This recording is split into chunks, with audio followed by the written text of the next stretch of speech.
Hello folks and welcome back to twitch.tv/gameswithnick. This is our next hidden gem for our Retro Games with Nick channel. And we are gonna start to play Still Life. Assuming that the frame rate improves. I tried rebooting the router, and it's still unhappy with me. I don't know why. But regardless, here we are. So I'm not gonna say anything about this game. Just let you experience it. One thing I will say, I hope that the technical aspect holds up. I've had a very hard time getting to record this thing.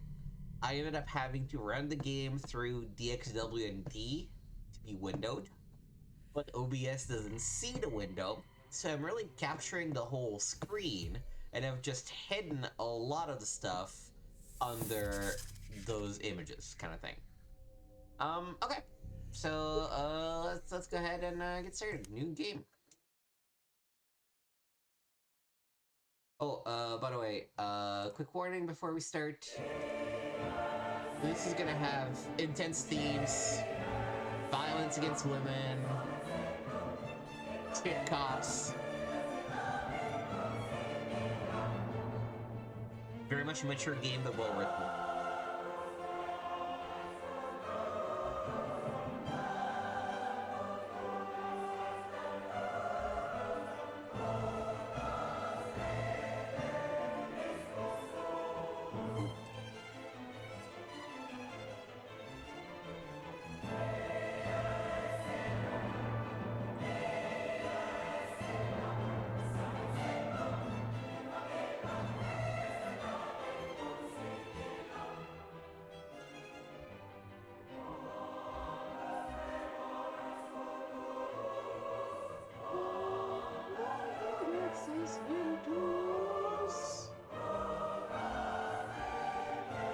This is Mozart's Dies Irae from his Requiem.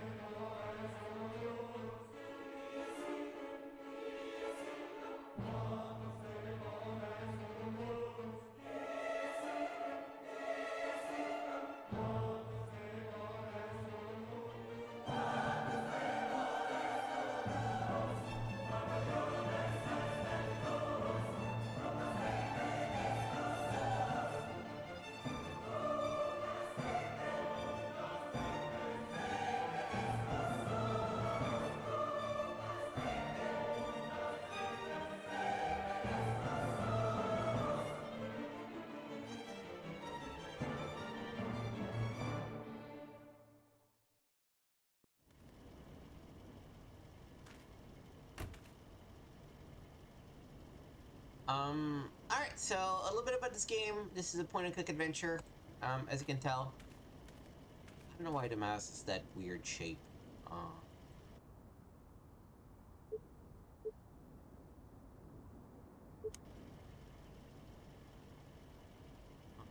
Let me try and see if I, remove the,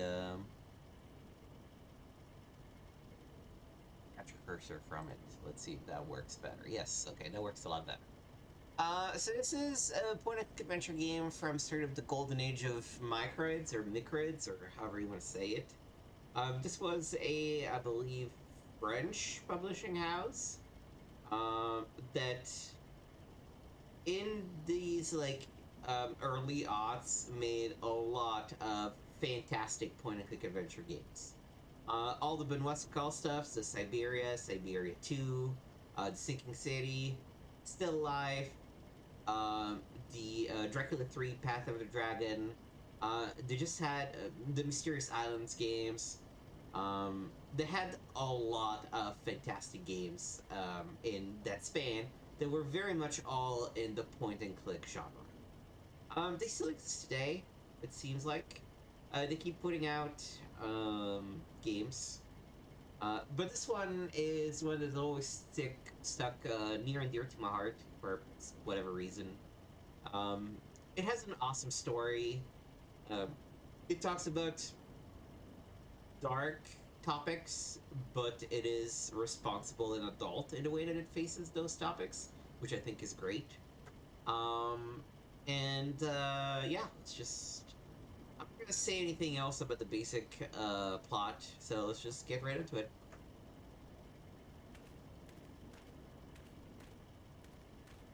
Looks like someone's in dire need of coffee. Hell yeah. Here you are. Thanks. This gonna hit the spot. You know, you're not like those other suits, Miss McPherson. You okay in my book. What do we have? The usual? Yeah, the same old shit. Anonymous phone call, no witnesses, and another dead girl. This one more banged up than the others. When I got here, I figured it was your perp's work, so I didn't bother reporting it to everyone. I just called Miller. So, are you the human popsicle yet? Can you believe this fucking weather? I mean, shit! It was 60 yesterday. And can you believe all this goddamn snow, too? Look at this shit. You know how hot it was getting here? Besides you, who got here first? Miller did about 10 minutes ago. Claire followed a few minutes later. Miller got here first, huh? Did he do it again? Yeah, he did. Oh, Claire is pissed as hell, too. She threw him out into the hallway. Where's the crime scene? The crime scene is through the entrance, up the stairs and to your right. Miller beat a chicken shit leaning up against the fridge. Miss McPherson, be careful in there. I need a tetanus shot just looking at this place. Well, okay. I guess I'll head up and see how Miller's doing. Okay, Agent McPherson. You watch yourself in there. I think that's very interesting about this game is that it does not have like dialogue trees or things of the sort, right? If you have dialogue, as you saw, you can click two buttons, the left click or the right click. The left click is the fundamental information, and the right click is the not so essential stuff. The plot critical stuff, left click, color commentary, right click. Wow, you remind me of when I was at the academy. One day I decided to run the obstacle course after lunch. I lost everything, even my breakfast. It was a gruesome mash of pizza and French toast. If you're trying to help me, it's not working. Here you are. It might make things pass more smoothly.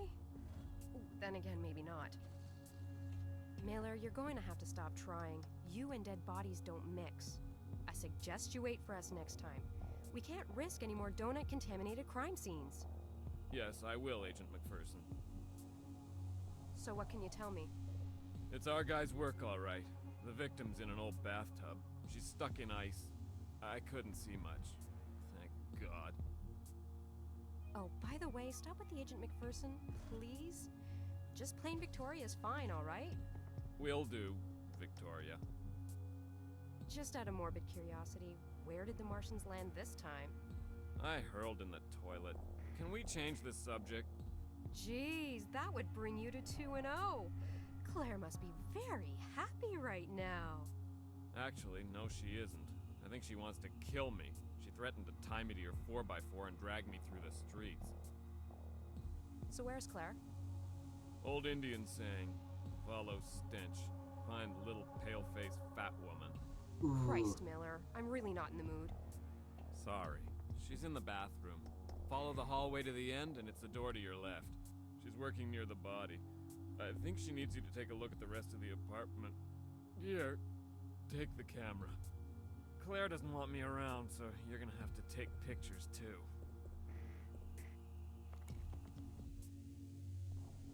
We got a camera? Wonderful. Take it easy. See you in a bit.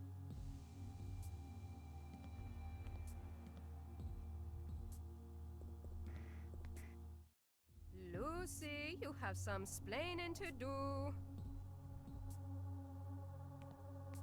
I did not catch the reference. Oh, look, a rat. Quaint. Oh, there she is. Hello, Clarice. So, what's all the fuss about? Let's see. I have an idiot who throws up at a crime scene. I'm understaffed because I'm the only one crazy enough to work during the holidays. I'm freezing my butt off. The body is stuck in ice. And what else? This might actually help. Coffee? Yes, please. It's no wonder you were my best student. Hey, maybe you should take it easy with Miller. Take it easy? This is the second time I have to go through his vomit to see if there's any evidence hidden in the pile. Take it easy? No, I don't think so. What can I do to help? Have a look around and gather any evidence that you can find. I've wasted enough time getting this body ready for the meat wagon. You know how they can get pissy. Anyway, I thought I saw some bloodstains as I came in. You can start by collecting some of that and then look around for more. Remember, always take a picture before you collect something. To help you out, grab the forensic tools from my briefcase and what's left of the kitchen. Once you've collected the evidence, come and help me out in here. You do know I'm a field agent, right? I think this is a little out of my league. Vic McPherson is out of her league? This is a first. Where did that come from? I don't know. I think I need a vacation. Sweetie, you can't always catch them on the first 3 victims. I know. Thanks for helping out. My pleasure, Clarice. Oh, stop that.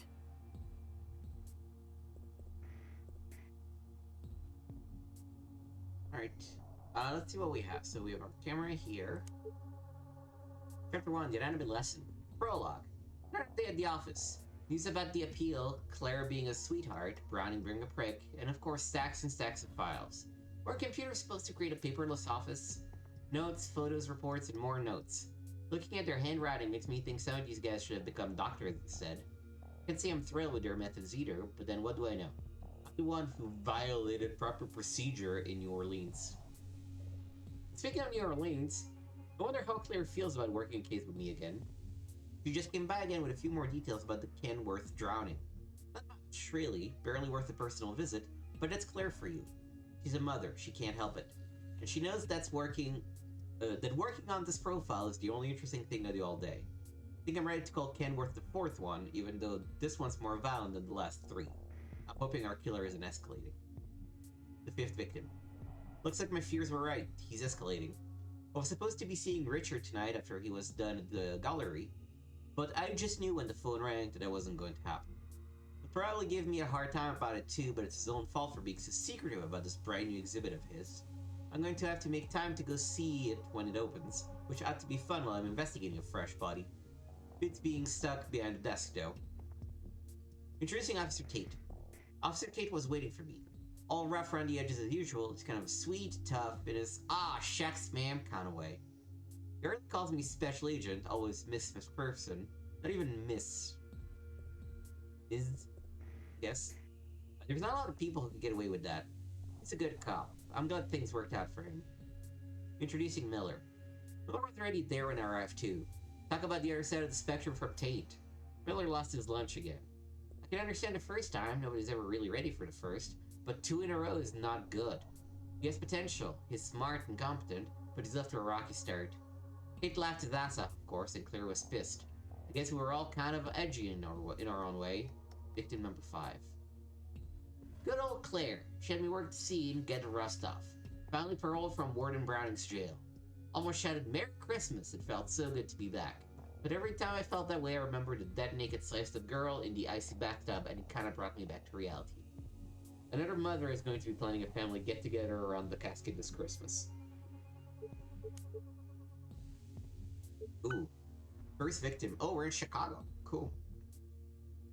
Case number 2004-07781. Decedent Rosalind Cheka. Information sources: Arthur Lee, worker, University of Chicago. Thomas Creighton, security guard, University of Chicago. Officer Victor Cho, CPD, 7th, blah blah blah. Arthur Lee flagged my patrol car at the corner of Barclay and Wharton. Highly agitated, Lee reported the discovery of an identified woman's body in the staff washroom of the University of Chicago's Adult Education Services building. Death, Adult Education Services Building, University of Chicago. Witness statement. Officer Chow took Lee's statement. Lee indicated that he found the decedent in the staff washroom while conducting his usual cleaning rounds. Spotting a single woman's shoe on the floor of the washroom and saw the decedent prone to rightmost stall. Unable to reach 911 operator, Lee then left the campus where we encountered him. Lee claimed that the building closes by 21 hours most weeknights, and that staff are typically out by 22 hours. Scene description. The decedent was prone, kneeling with her head in the toilet bowl, face submerged. Tears in the decedent's clothing indicated struggle, but gave no indication of sexual assault. The decedent's blouse was pulled up over her head, likely to pin her arms to restrict her ability to resist. Evidence. Fingerprints and hair and fiber were collected by forensics. A partial footprint on the hem of the decedent's skirt was photographed. Body examination. The decedent sustained bruising of around the head, likely from contact with the rim of the toilet bowl.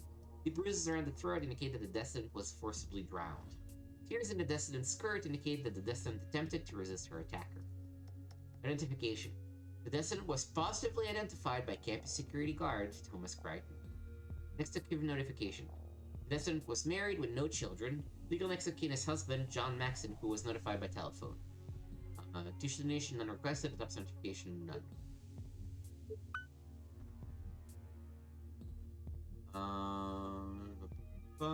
Department of Coroner, autopsy report. Witness, Chicago police officer Victor Chow was present at the autopsy. Opinion, the cause of death is drowning. Blunt trauma to the head likely the result of the decedent's struggle, while bruising of the throat and larynx the result of the assailant's effort to choke or control the decedent. Both occurred prior to death. Semen was found in the decedent's vagina, but there were no indications of forced penetration. Toxicology tests revealed an elevated blood alcohol level, 0.12, and the presence of rufinol, which combined with alcohol would likely have incapacitated the decedent. Increased levels of THC were also detected. The mode of death is homicide.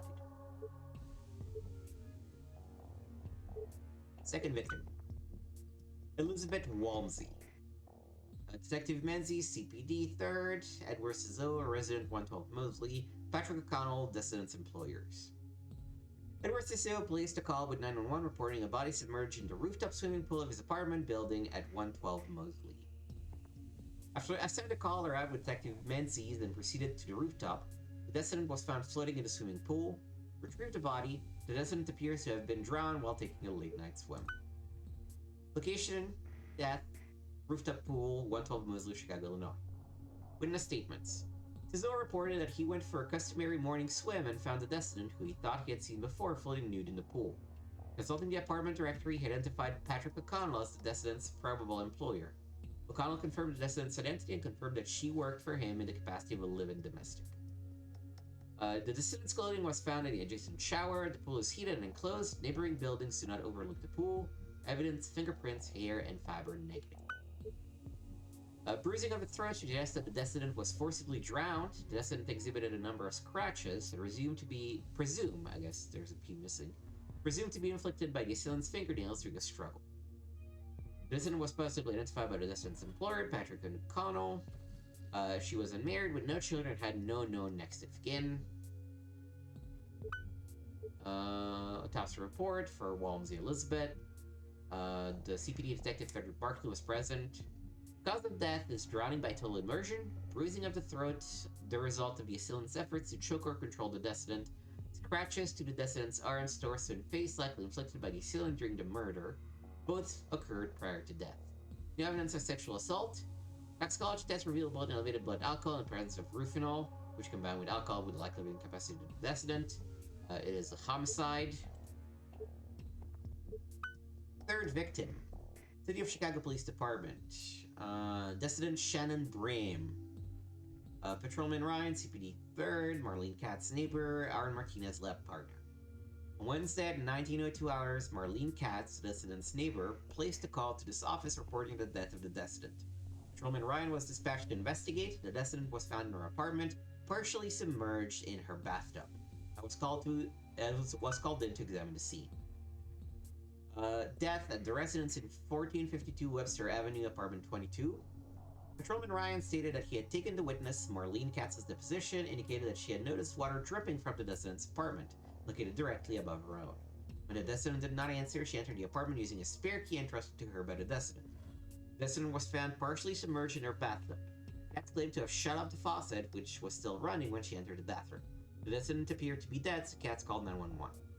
Katz identified the decedent as Shannon Brame, 22, a student of the University of Chicago. While investigating, the descendant's lab partner, Aaron Martinez, arrived, claiming that he and the descendant were scheduled to work on an assignment together. Both witnesses were of the opinion that the descendant was in good mental health and an unlikely suicide candidate. See description. The descendant's apartment showed no sign of forced entry, indicated she might have known the killer. A desk lamp was found broken on the floor, and textbooks scattered around it were signs of struggle. Fingerprints and hair and fiber were collected by forensics. Shoe print found leaving the apartment measured and photographed. Bruising of the throat area suggests the descendant was forcibly drowned. Autopsy. Oh no, not yet. Identified, unmarried, no children. Legal next to Keena's father, Vincent Brame, who was notified by telephone. Autopsy notification. Special Agent Victoria McPherson, which is us, would like to be notified following autopsy. Autopsy report. Meg Ryan was present. Drowning, bruising of the throat, use of force by perpetrator, occurred prior to death. Blood alcohol and rufinol. Homicide. That's it. Fourth victim, Natalie Kenworth. Detective Miller, our friend who just threw up. Eric Adler and Robert Jackson. At 21:35, Eric Adler placed a call to this office reporting the death of the descendant. Detective Miller was dispatched to investigate and call me in once the particulars of the scene had been established. The descendant was found on a walkway inside the sewer system in Waveland Avenue, Chicago, Illinois. Eric Adler was dispatched by the Chicago Power Company to investigate and repair a power outage in the Waveland Avenue area. Adler descended into the sewer system to locate the problem and found the victim. Adler called 911 and the ambulance crew dispatched subsequently called the police. The descendant was found with a pillowcase matching those found in the victim's bedroom, where one pillow had been stripped, firmly secured about her face. Adler claimed to have torn it open during his attempt to resuscitate the descendant. The apartment superintendent, Robert Jackson, lives in the basement of the building next to the victim's apartment. Was questioned indicated that he heard no unusual noises, but admitted that he had been watching television and might have missed any but the loudest noises. Jackson claimed that the victim seemed happy and no history of domestic disputes that he was aware of. The sewer walkway had no signs of a struggle. The body was dragged along the walkway near an electric power grid that was sabotaged. The victim was already dead and was dumped at this location. Due to a certain amount of blood at the location of the body, it is believed that the victim was eviscerated at this location and not at her apartment. The descendant's apartment showed no sign of forced entry, no evidence of violent struggle. Blood traces on the lip of bathtub and on floor tiles partially wiped away, leaving bloody smears. The assault began here and death occurred here. The body was then brought to the sewer location. Fingerprint, blood samples, and hair and fiber were collected from by forensic. Torn pillowcase collected for further analysis. The bruising of the throat area as well as a crushed trachea suggests that the descendant was strangled, possibly using the pillowcase as ligature. Coroner, I was present at the autopsy. Descendant is drowning, bruising of the throat and damage to the trachea occurred prior to death. Were inflicted by the pillowcase used as ligature. Laceration performed post-mortem would unquestionably have proven fatal as well. Toxicology, elevated blood alcohol and rufinol. It's homicide. Alright. Anything you can do? Yeah, I can improve the level. Oh no, this is already the max level of detail.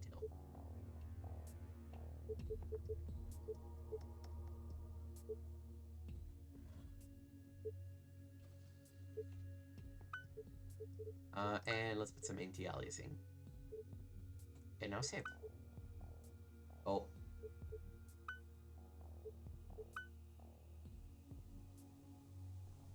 No, everything's going well. Okay, cool.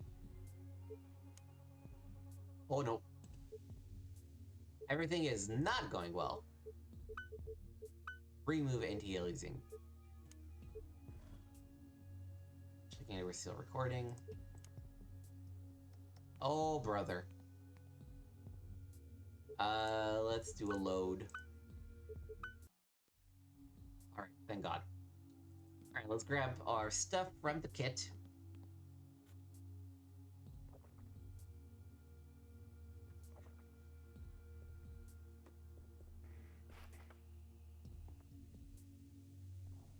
We got some swabs, we got something for prints, we got some luminol, and some tweezers, and some, ooh. Film series, combine with camera. Boom. Look at me. You can examine. The description is just below. This is to grab to use. Okay.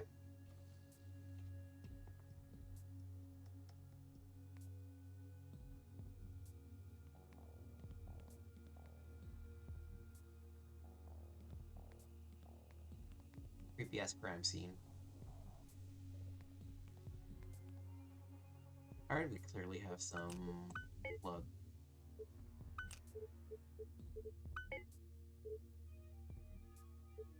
Oh, first we need loom. No.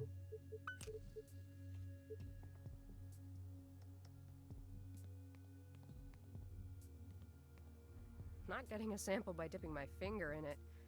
I need a tool. Okay. I need to take a picture before I take samples. It's alright. Pull your pants.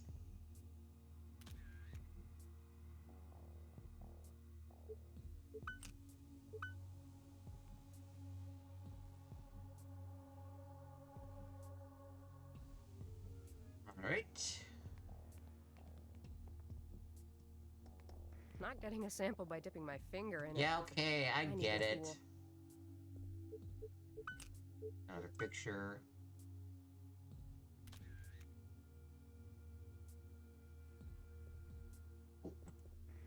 Thing.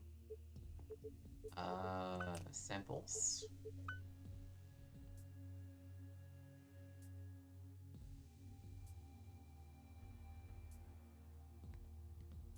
Creepy stuff. I need a tool before I can use this properly. Oh, I see. This is a black light. Yep.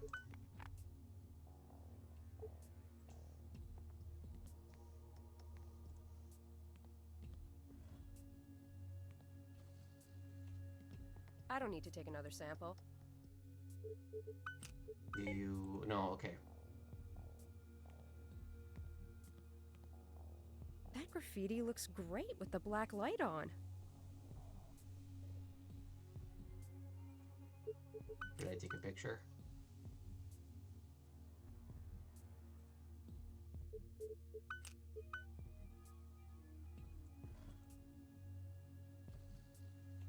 No, I guess the graffiti just looks cool.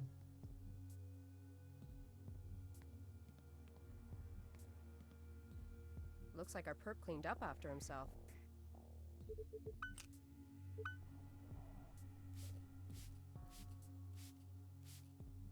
It never cleaned well enough for luminol.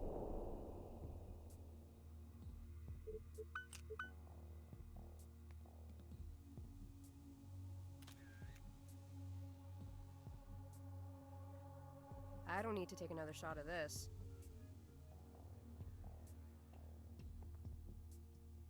Alright, let me get the black light back.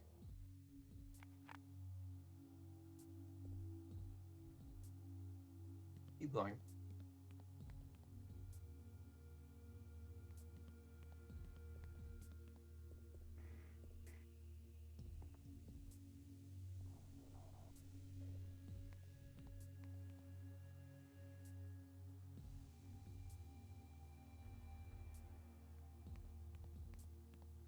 Nice Christmas decorations.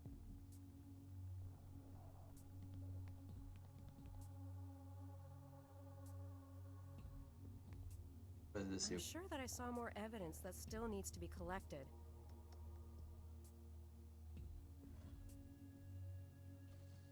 Can I ask you to tell me where to go? I'm sure that I saw more evidence that still needs to be collected. I guess not.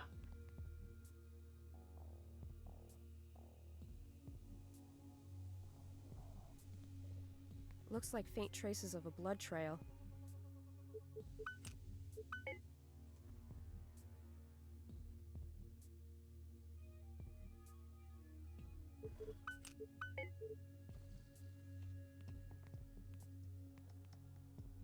Oh, I guess I need to put the black light here.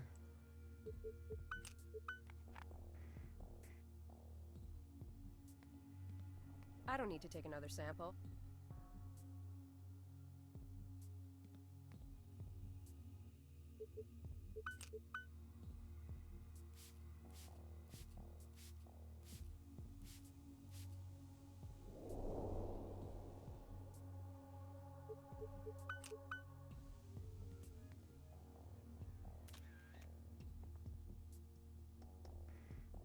I don't need to take another shot of this. Actually, should I take the, I can't use that here. No. Okay.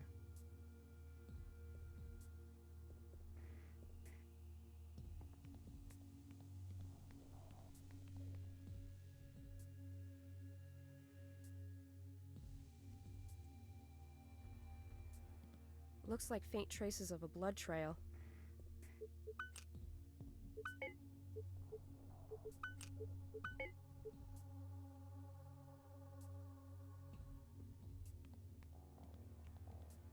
Oh, I need to... No, because I can't interact with that one either.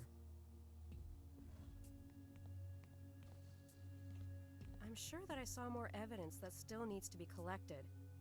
This is the first tough challenge of this game. Find all the evidence. Oh, something here? Bingo! We've got hair and fiber samples. Nice. I need to take a picture before I take samples. Yes, that's alright. I'm sorry. My bad. Forgot this is CSI.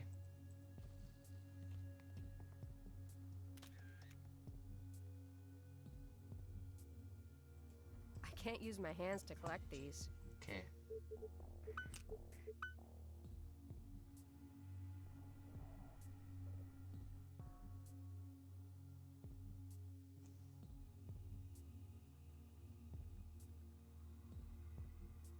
That all we need?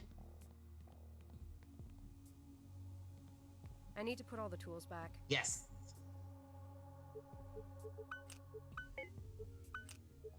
Oh no, maybe I first need to go grab the black light.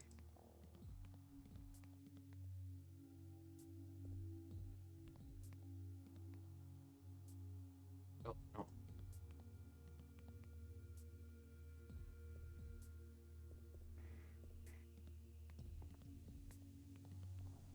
I'm actually looking at the OBS broadcast instead of the game because it's a little bigger. And also, I don't see the... There's a weird mouse behavior that is not appearing on the broadcast. But sometimes I forget that I'm not supposed to click in that spot on the screen. Alright. Okay, all done and neatly packed. Great. Thanks a lot, sweetie. So, what's next? I need some shots of the body before we move things around and disrupt the original crime scene. Okay. So, what can you tell me so far? Not much right now. Probably like the other 4.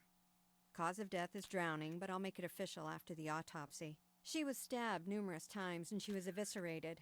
Nothing indicates a struggle or resistance on the part of the victim. My guess is she was unconscious during the stage of the assault. Can you walk me through what happened here? Not now. I'd rather do preliminary lab work first and also analyze the evidence you picked up. I'll give you a briefing when I finish a few tests. Okay, I think you can remove the cloth from her face now. Aw, you spoil me.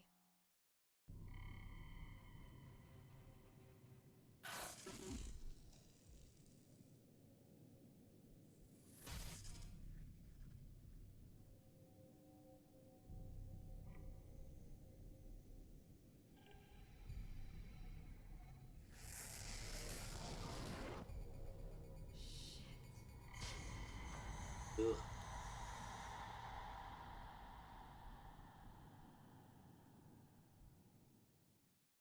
Oh my god, look at the tattoo work on her skin. This girl liked pain. I have a feeling she's a pro. I don't know why. Just call it a hunch. Which would be a first according to the killer's MO and profile. I'll run the victim's name through the database to see if we hit something. What's her name? According to the ID in her purse, it's Cynthia Woods. Now can you take her picture without the rag on her face?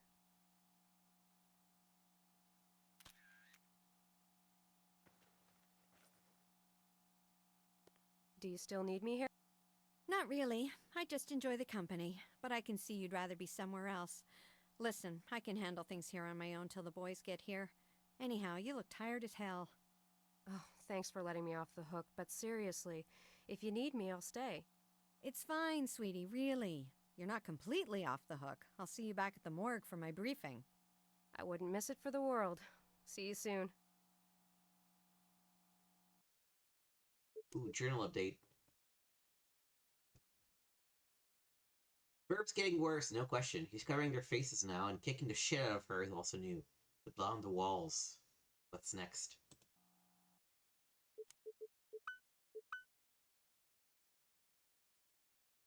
Oh, this is just the summary of everything, all the conversations. Or if that's a diary. Cool. Let's go.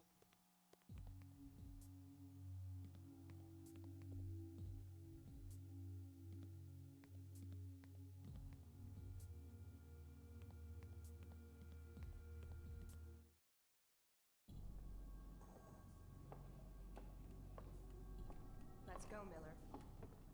Okay, where to? The office. What?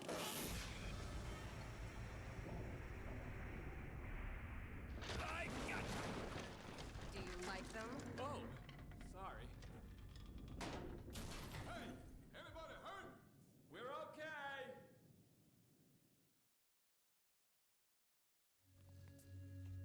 Jesus Christ. I'm going to have to look for another way out of here. Okay, I'll wait here in case Claire decides to go down or someone tries to come up.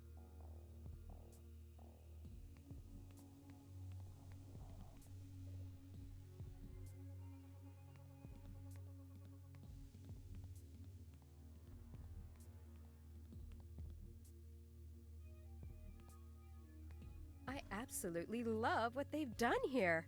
The view is just super.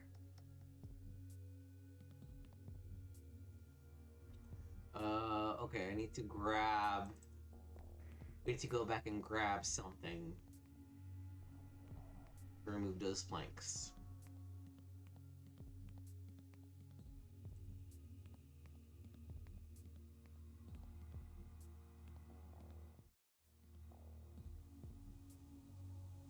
There we go.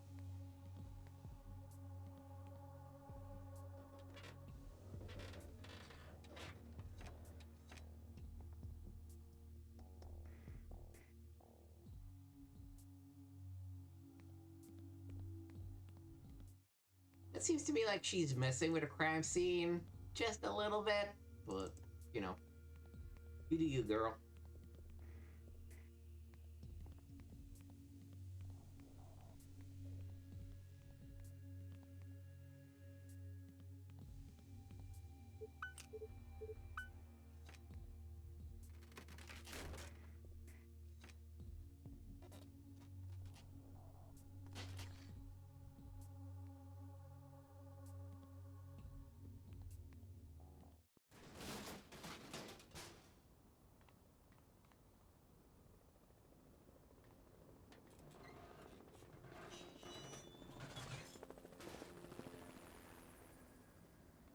It looks like I'm gonna have to do this the hard way.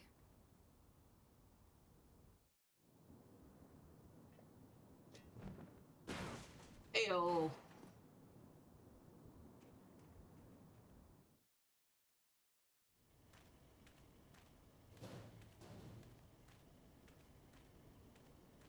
Man, that's smart.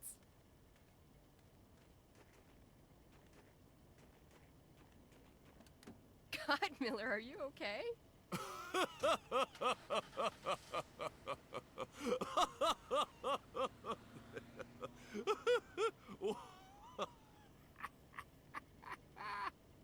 Do you think he's okay? Yeah. He's fine. Just a little wounded pride. Do you think he's okay? Yeah. He's fine.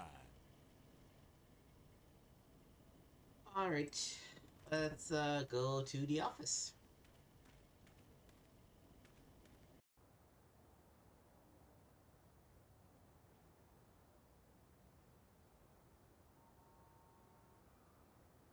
So I'm trying to figure out, is this an actual map of Chicago?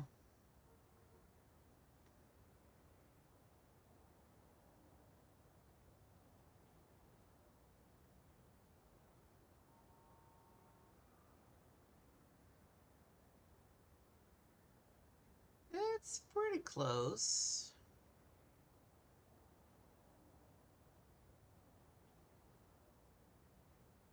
So if I'm trying to overlap the things, okay, that's there.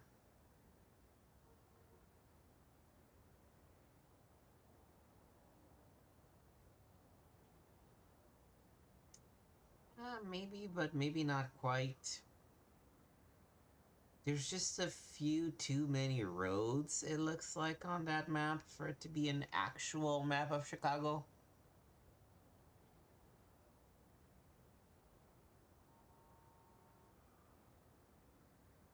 Unless I'm not reading it well enough, but this is all meant to take place in Chicago. Yeah, I can't even quite tell where's the river. The picture. Anyways, let's go to the office.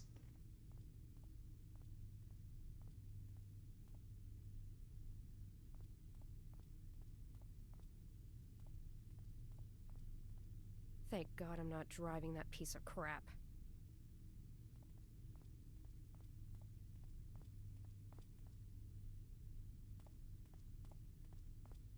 Is there any way I can go for the right? No. Okay. Let's go up.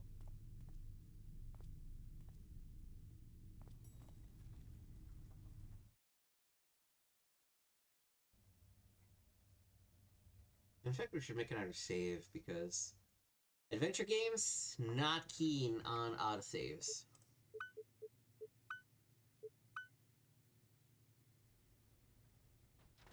Alright, here we are. Let's see what we have.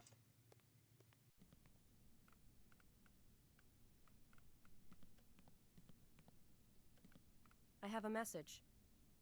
Hello, Victoria. This is Todd. I heard about the 5th murder. I expect a full report on my desk tomorrow morning. Yes, you would, wouldn't you? Oh, we get a gift.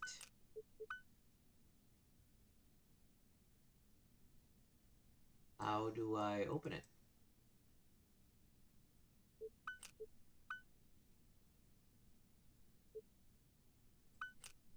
Oh, this is a Christmas present for my dad. This is security access to the morgue. Number is a vodka.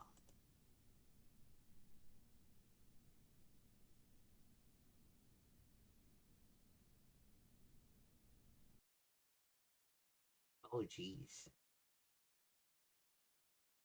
These are the files that we've read. It's just we can also see the victims. Oof.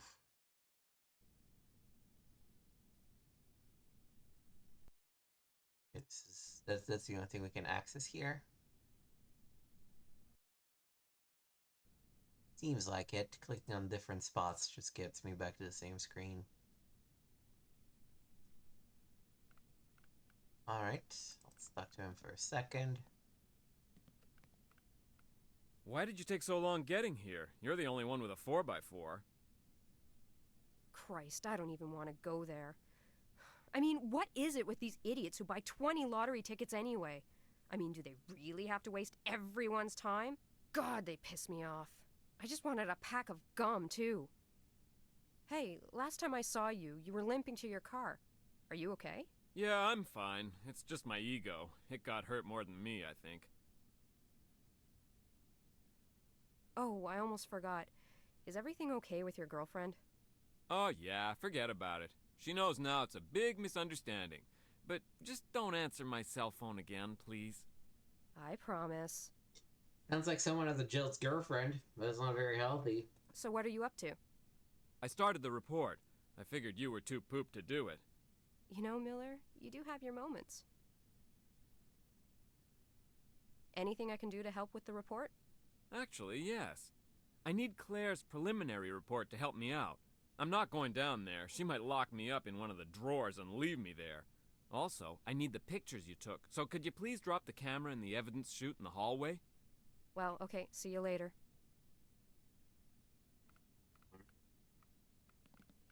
Anything in this corner? It's a paper cutter.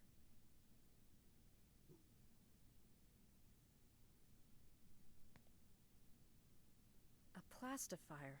This little machine can be very practical. This is used to lift fingerprints.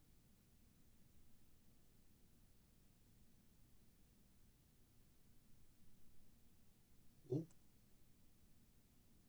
Definitely not gonna use it to lift the fingerprints of somebody at the bureau. Mm-hmm. Why would we do that? I don't understand. The boss's office. It's locked, of course.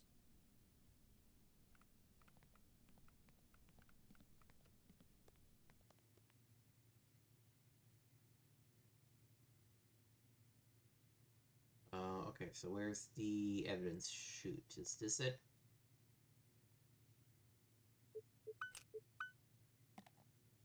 Boom. All set.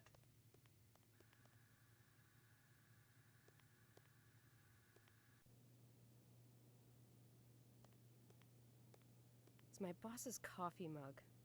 Should I? Nah. We are definitely not gonna lift the prints off of that specific mug to access our boss's something.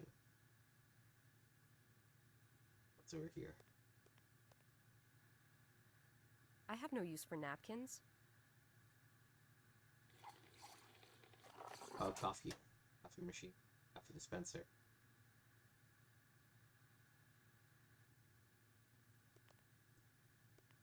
I'm looking at it and vaguely remember that we're gonna have to, what you call it? Block the coffee bowl with the napkins for some reason. Agent McPherson. Officer Tate? Agent Ashby wants to see you. She's waiting for you at the morgue. All right. So, how did you guys get the body down? Me and some of the forensic guys set up a ladder where the stairs fell. Oh, well, I hope no one got hurt. Nope, I know what y'all mean, though. That place was as stable as lemmings near a cliff.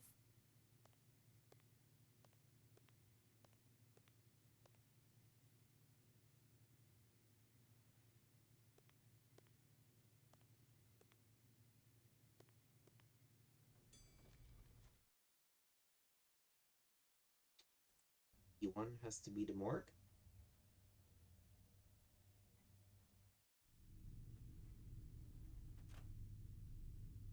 Nope. E1 is the garage. E2 is the morgue.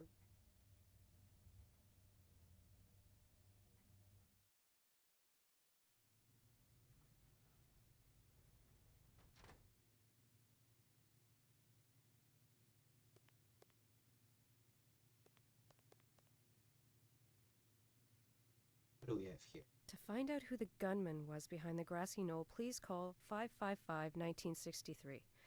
Now that's tasteless. I never used mixed public washrooms. They're just too icky. That's a take, I guess.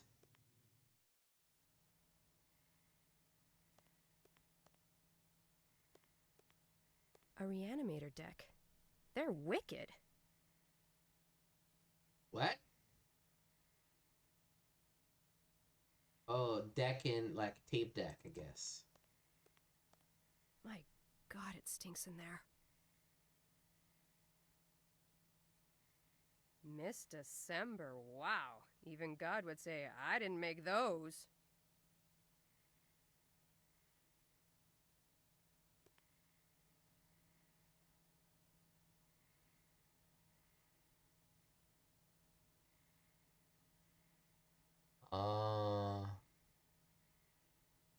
Try the point of this is. Alright, let's go.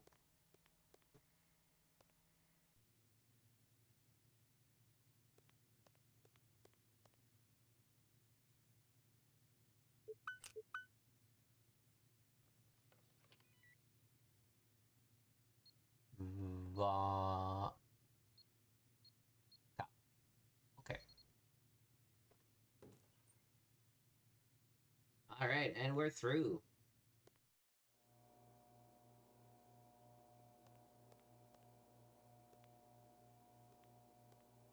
Hey Claire, get that preliminary lab work done? As a matter of fact, I'm not quite finished. However, I have enough to brief you on if you have the time. For you, always. Okay, here goes. The victim's blood revealed high levels of alcohol. Also, I found traces of rohypnol, which is also known as the date rape drug. This explains why there was no apparent struggle throughout the assault. No, that's how you say it. The assault started in the first room where she was beaten. She probably fell where you found the spot of blood. She was then carried into the next room. The killer ripped off her clothes and beat her again. She definitely was unconscious at this point. He let her bleed on the floor until he had enough blood to write the messages you found using the luminol.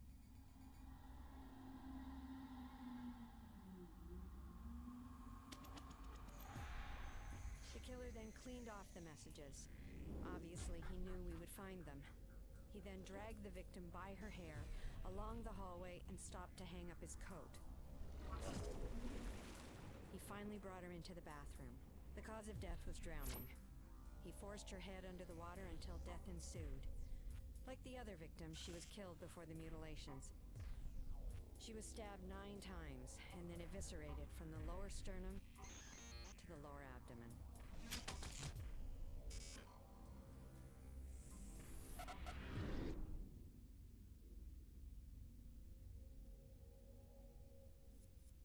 What are you thinking? I'm thinking these mutilations will get worse. It wasn't part of his MO for the first 3 victims. They were found beaten and drowned, not like this. Do you think he'll change his MO in the near future? No, I don't think so. Drowning his victims seems to be his focus. That stage in the assault is very important to him. No, the stabbing business is from something else. I have a feeling that if we knew what it was, we would catch the son of a bitch.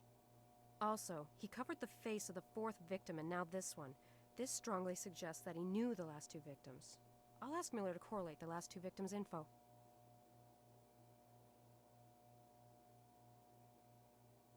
I've been meaning to ask you, did you call her? Call? Oh, no, I didn't. I just don't have the courage. Can we not talk about this now? Sure, but promise me that you will call her. Okay, I promise. How about you? Did you come up with anything interesting? Yes, I got a partial that doesn't belong to the victim. Very nice. Did you compare it to the partial you found from the 4th crime scene? No, not yet, but I'll let you know if I can compare them. After all, they are only partials. What about the stuff I found? Anything worth mentioning? We know that our killer has black hair, if it was he that hung his coat on the nail. It might have been a junkie for all we know, but it doesn't matter. We can use the hair for DNA comparison and place him at the scene of the crime. I sent the fibers to the FBI labs to see if they can find anything unusual or unique about them. Okay, sweetie. I'm out of here. Don't forget my beautifully handwritten report. It's on the table.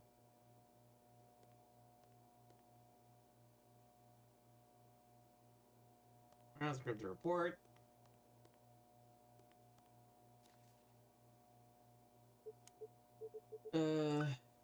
Security memo.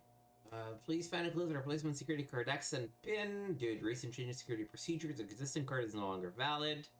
Please remember to swipe the card and enter your PIN. Never disclose your PIN, blah, blah, blah. Claire's report. Wood Cynthia. Witnesses, Chicago Police Department Detective David Miller was present at the beginning of the autopsy.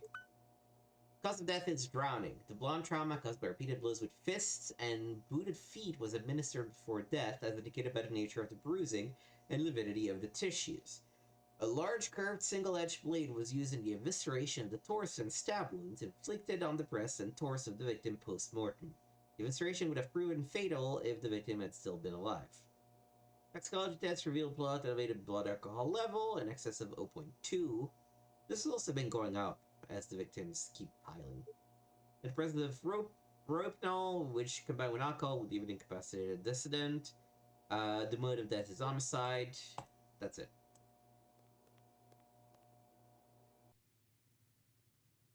Alright, let's bring this to Miller. Oh, phone call. Hello? Hi, sweetheart. Hey, Dad. I just heard on the news. Another one? Yes, another one. Is everything okay with you? I'm okay. I'm just really tired of this case. It's going nowhere fast. I hate this passiveness. I think it's starting to get the better of me. Well, before that actually happens, why don't you come here and rest? A little R&R won't do you any harm. You can use the jacuzzi to relax and put your thoughts in order. And it's almost Christmas. I have a little gift for you. Oh, really? Well, I have the gift you wanted. Are you sure you want it? It seems a little ordinary. Hey, it's what I wanted. So, are you coming to the house? Yeah, sure. Okay, honey. I'll see you soon. Dad? Yes, honey? Thanks. You're more than welcome. See you in a bit. Bye.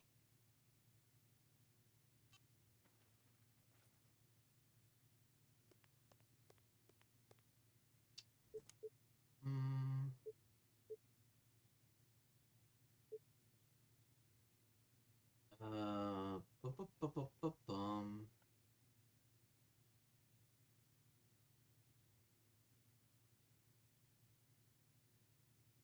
Introducing Browning. Browning, God. He hated me before I ever got here. Everybody must have, I guess, since the Bureau really lacked its precious procedures.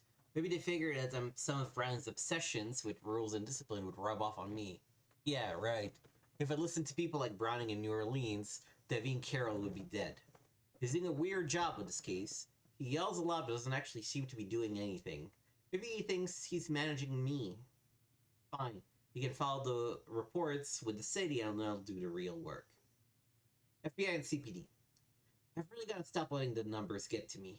Like Claire said, with the crawler, we lucked out because he crossed the state line for a second kill, so none of the locals anywhere really had a choice but to let us in. This time, of course, they did what they usually do. Testing contests, nobody wants to talk to anybody.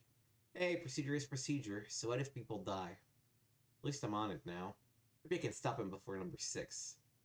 I was surprised this time out when they gave me Miller, because I was expecting some stooge for the city, but it looks like they actually did give me the best person they had available, which is a surprise. But they really hadn't much available. Still, he doesn't mind doing my grunt work while I work on the killer's psychological profile, so it seems to be working out. Pat McPherson. That's got his Christmas thing going on again. He's always happy to see me, but I can tell he still misses Mom. He really should try dating or something. Yeah, like the district attorney for the city of Chicago has all kinds of free time. Although it would be nice if he did spend his free time worrying about something other than me. But a fighter who has a PI, you'd think he'd understand the crime rather than the family and just let it go. I better remember to take Daddy's gift with me before I leave. He's probably expecting another puzzle box from me this year, but I'll bet he's expecting one ordered directly from Hong Kong.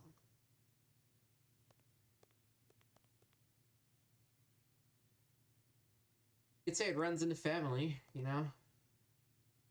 Grandpa was the PI, father is the city of Chicago's DA, daughter is an agent for the FBI.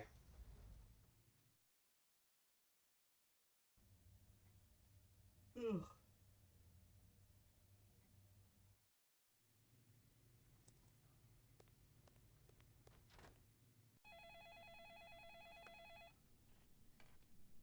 Yes, No, well... Yes, I know. Here's Claire's report. Hey, Miller, one last thing. Can you correlate the data of the 4th victim and the 5th to see if we're overlooking something? Sure, I'll run them through the database. Thanks for the report. Yes, Let's to Agent Tate for a second. Yes, I know, but... Taking a breather? Yeah, it's the damn weather. Depressing as hell. I need to gather more energy before I go back out there. You're still on patrol? Unfucking fortunately, yeah. Well, hang in there. I'll try. No. No.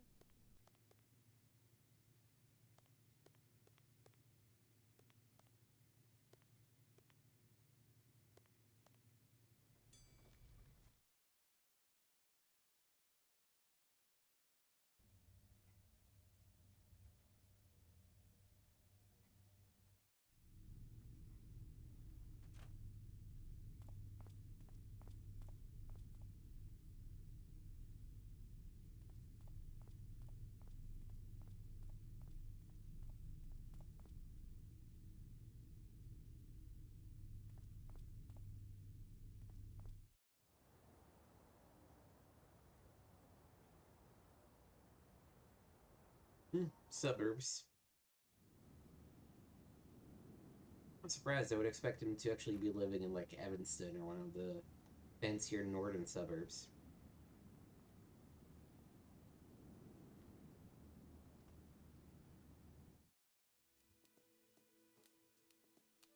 Dad? I'm in here, sweetheart. Hi, Dad. Hi, Pumpkin. Are you sure about this gift? Yeah, gimme, gimme, gimme. Suit yourself, here you are.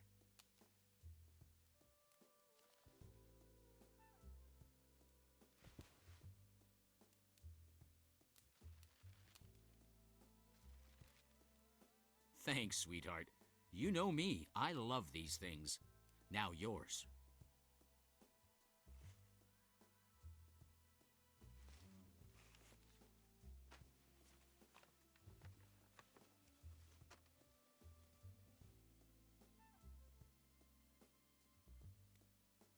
Whoa.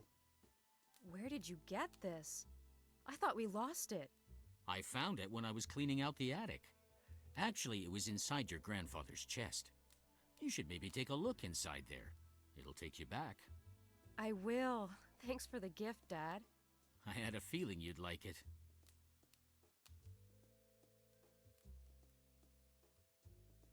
Remember the stories he used to tell us? How can I forget? My favorite one was Paris, because of the occult twist he brought to it. Yours was the one in London, if I'm not mistaken. Yes, romantic and mysterious. There is one story he always avoided telling me, though. The one when he met Grandma. He never would talk about it.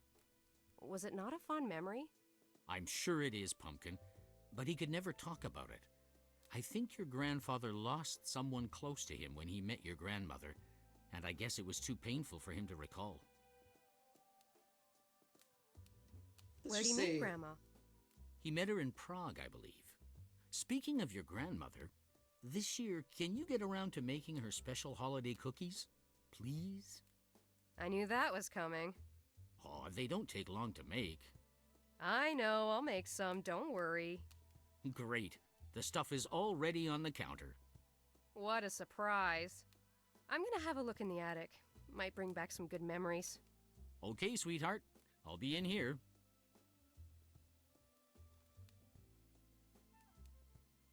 There's not a reason why Grandpa didn't really want to talk about how he met Grandma. Which, we'll discover as we wrap it up. Now, let me introduce to Maybe you... Dad's trying to send me a message. I'll do them later. Not yet. This is the hardest puzzle in a point-and-click adventure game that is otherwise very kind. This might be helpful to get up into the attic. And when we get to it, you'll see why.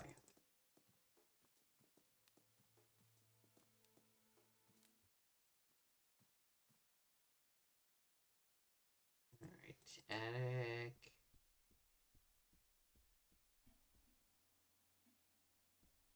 You can interact with in here. One of my grandfather's old paintings.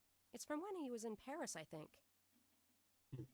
So this is a reference to what's technically the first game in the series of Still Life. It started with a game called Postmortem, which is actually a very interesting experiment, because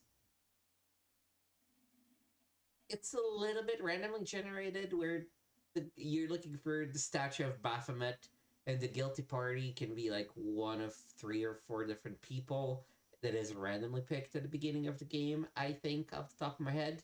And it stars the grandfather of Victoria, which we're actually about to play with in a second.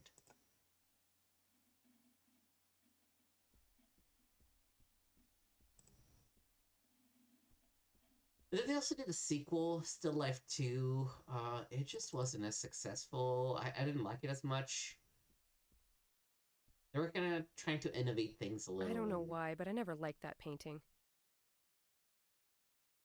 Why, you don't like a giant tiger, like, looking at you? How weird. Dad's room? Why the hell would I go in there? I don't know where the fuck the attic is, lady. Come on. Ah, yes, the trap door to the attic. I can't reach it. What was the trick to opening that thing again? Anything that I can look in your old room first? Teddy and I used to be inseparable.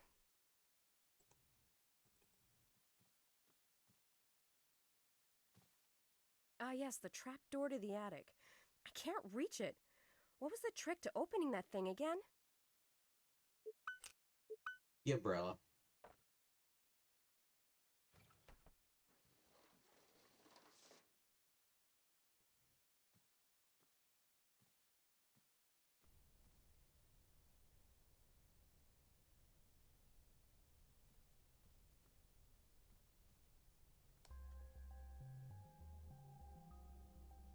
Ooh. Mysterious music. Aha!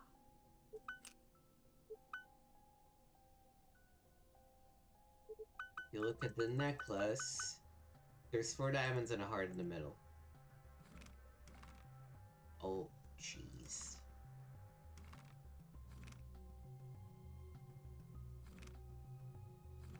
Oh, man. Okay.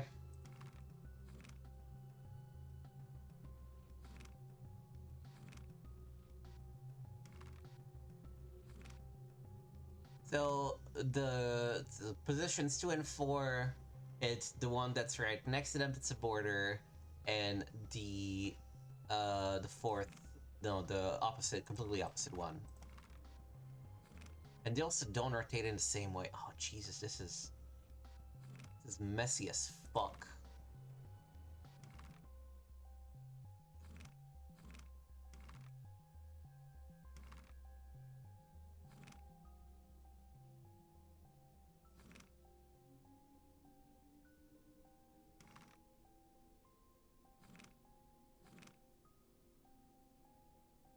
We're getting there.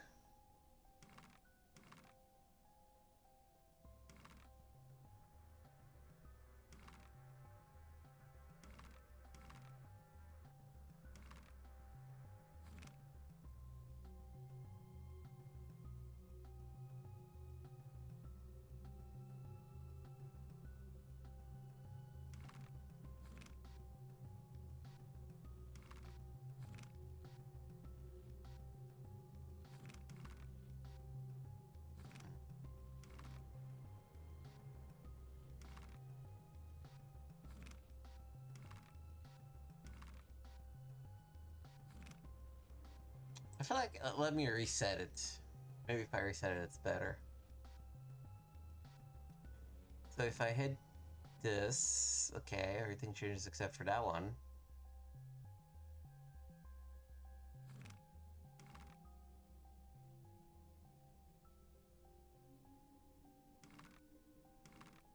Now we're off cycle by 1. I can get 4 diamonds, but the middle one is off.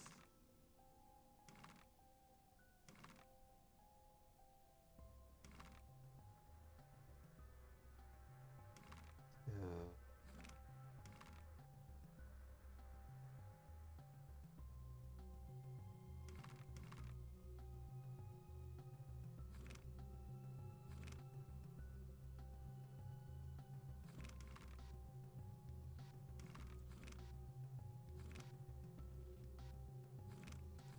I'm so close.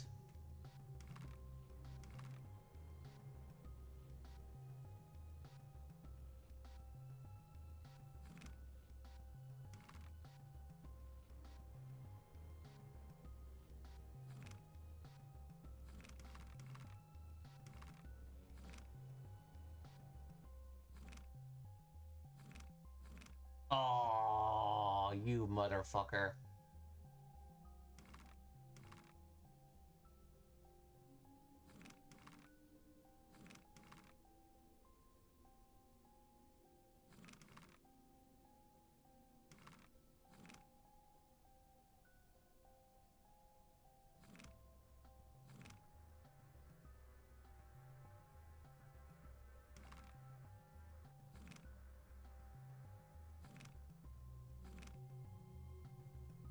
there's something that I can fully process in terms of how things turn.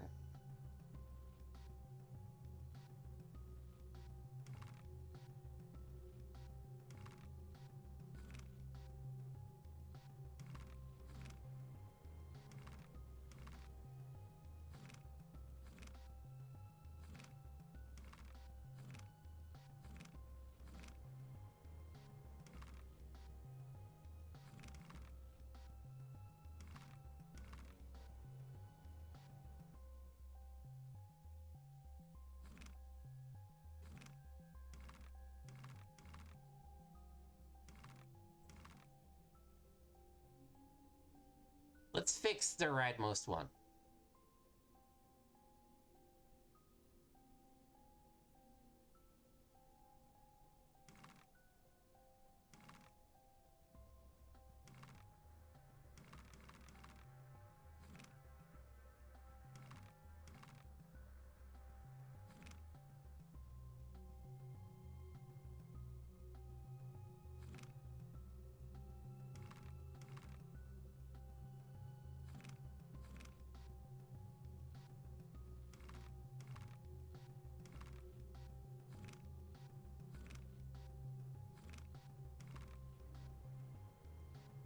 So if I combine these two,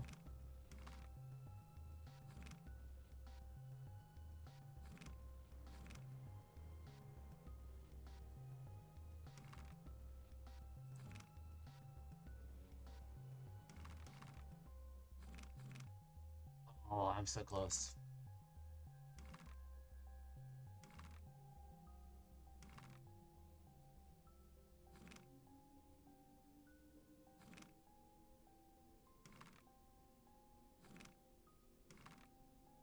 Motherfucker.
Okay, this is driving me crazy.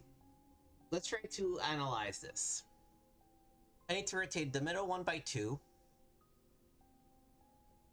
The second one by 2.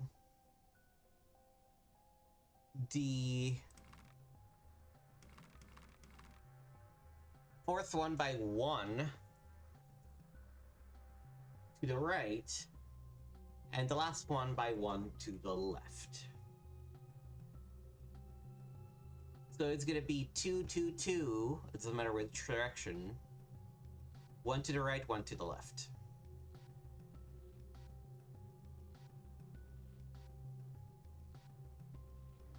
Which means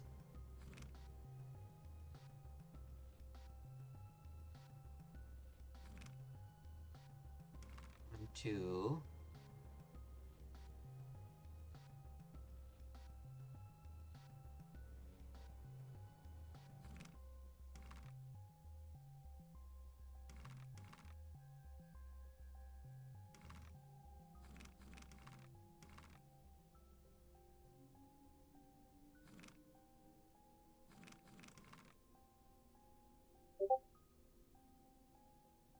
I need to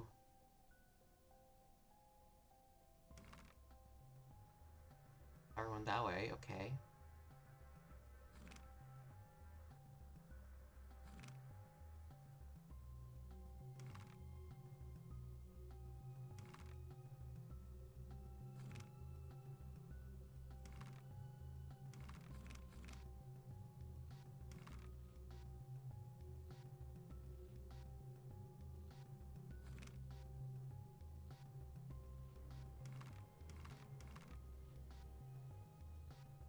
I...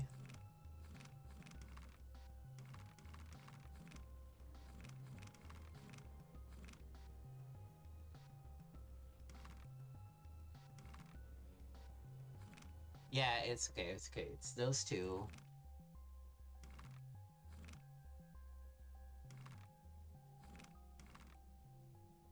Fuck, this is a mean puzzle. God damn.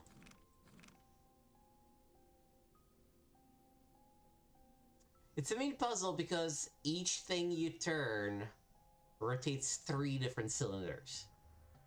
So you can't also immediately be like, okay, I first have to fix these, and then once these are fixed, I just need to work on these 3 and set those. You kind of have to do all of them at once. Like, in one move, you're gonna have to get the last 3 cylinders in place. Which means you need 3 cylinders to be exactly 1 off. And so I need to move this guy 1 left. Which is the same as 3 right.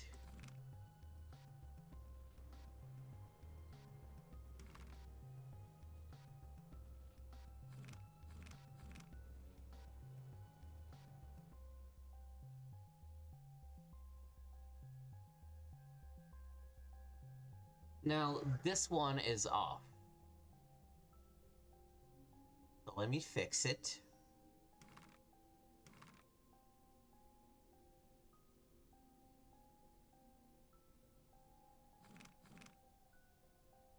And I think I want to fix it by hitting this one.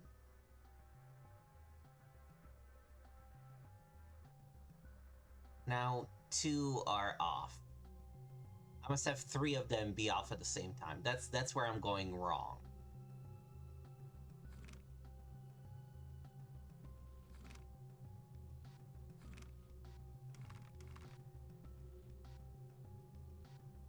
Alright, 3 are off. But they're off in the bad way. Because the middle one is not where I want it to be.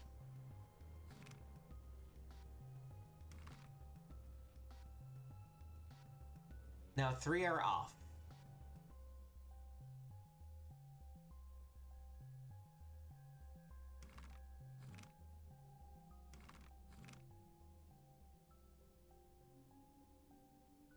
Three are still off.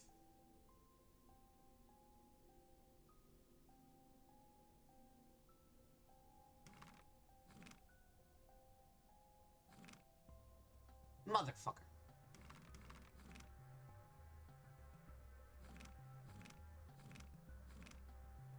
This is just giving me back the hearts.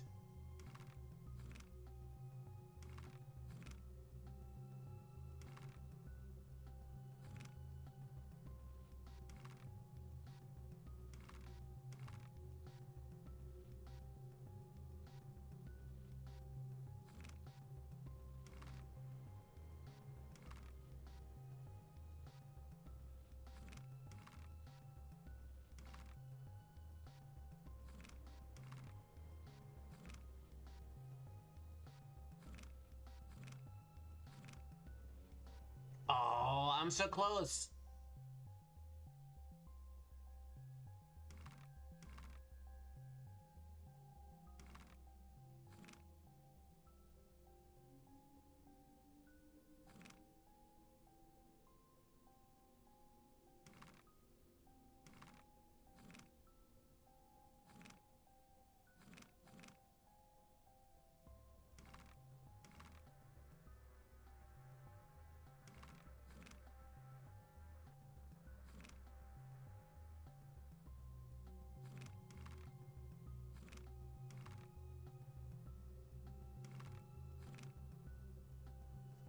Oh, Lord. I completely forgot about this puzzle. This is another perverted puzzle. Because at this point, I found a way to keep the uttermost fixed.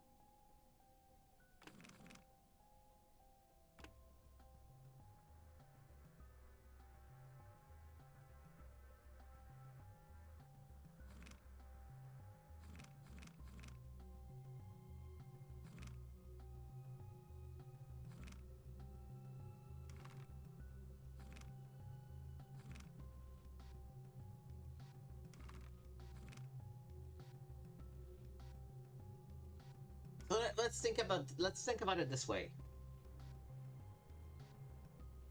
All right, all right. I think I've got it. I think I've got it. So I want both of these to be hearts. If the thing in the middle is a diamond.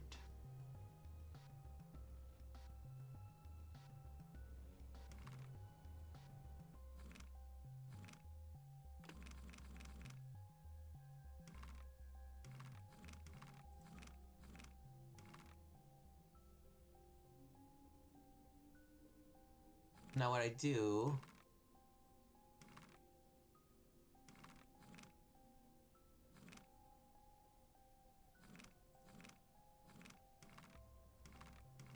Yes! Oh my god. Oh my god, I'm so glad that I had that insight at the end. Oh, that must have been painful to watch. I apologize.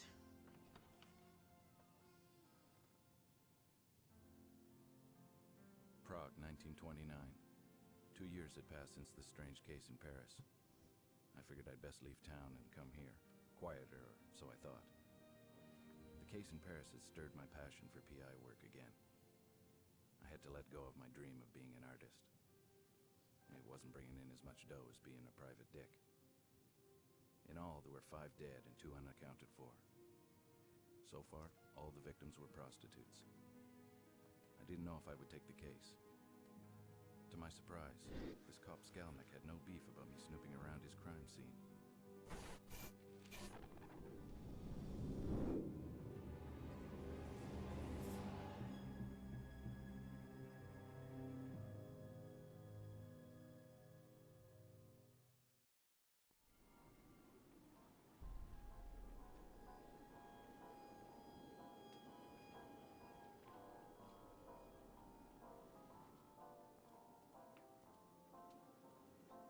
It's very nice of you to let me have a peek. I'm Gustav McPherson. I'm a... Yes, a private detective. I'm familiar with your work, Mr. McPherson. I had no idea I was so popular. I've read about your case in Paris and the one in London. I'm Inspector Skalnik of the Prague Police. Is this the 5th victim? Yes, she is officially. Supposedly, there are 2 missing. Supposedly? Yes, well, you know these women. They come and go, often without telling anyone. And then they show up again like they never left. So I don't bother with disappearances. Cool, you're a piece of shit. So you only bother when they turn up like this? I see. We have a knight in shining armor. If you want my advice, Mr. McPherson, you'd best return to the usual missing person cases or husband cheating mysteries. This is a waste of your time. I think you've just convinced me to take the case. Really, Mr. McPherson? The press will not even cover this story. No one wants to know about dead prostitutes. If they do write about it, it will be about the killer and the number of bodies and not the actual victims. The pimps care even less. They force their women to work even if there is a killer loose. No one wants to sit at a dinner table and talk about this. There is no glory in this case.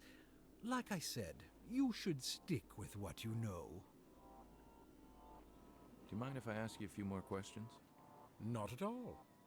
Were all the victims prostitutes? Yes, Is the cause of death the necklace on her neck? of course it is. So it's not the multiple stab wounds to her chest? No, well, we aren't really sure. Does she have any other significant wounds on her body? Yes, she has scars on her forearms and she is eviscerated.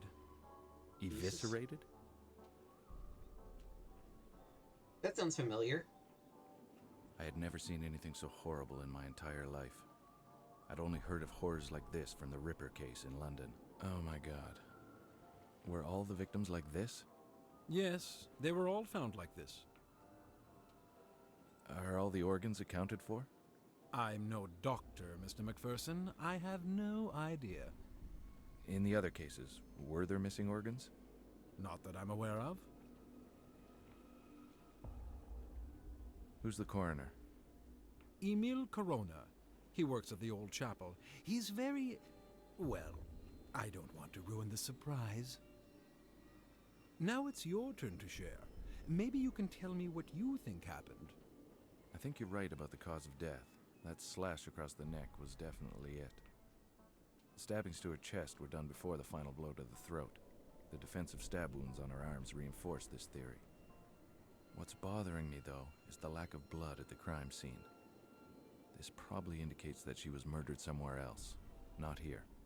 Well, Mr. McPherson, I don't want to be rude, but... You have work to do, of course. Thanks for sharing. It was nice meeting you.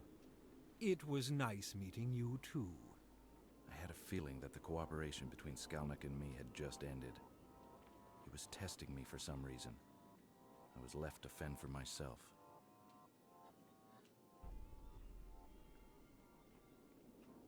Something tells me he's looking for somebody to blame. Chapter 2, The Persistence of Memory. Prologue.